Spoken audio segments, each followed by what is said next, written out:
what do I refer to, or what am I meaning when I say be aware of rowing your boat? So it's this simple. Your mind is the oars, all right? And your body is the boat. There's the boat.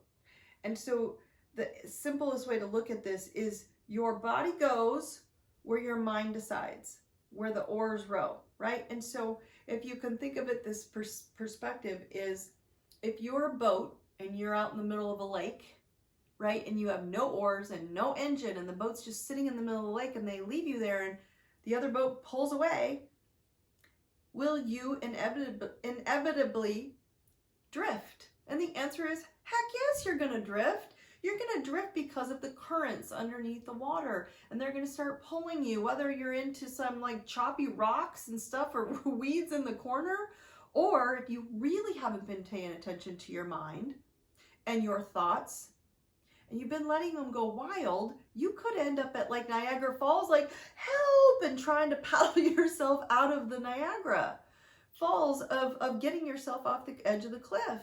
And so the simple answer is that when I say you need to pay attention about rowing your boat, don't negotiate with the boat. We put so much stock, or I should say we put such little stock into our thoughts.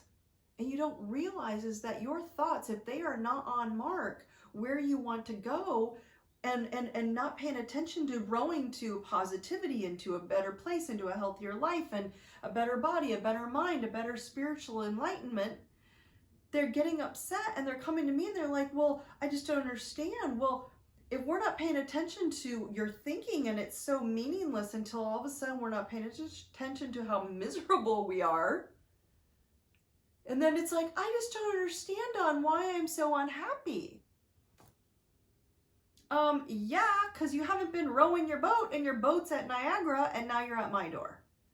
Or you're at your friend's door, and you're whining and complaining to them and telling them your life is not happy, and this is why. Because you're not paying attention to the thoughts that are crappy and miserable and depressing, and no one wants to be around that person. They want to see the person that's working hard. You're going to get tripped up. Of course, I get tripped up. We all get tripped up.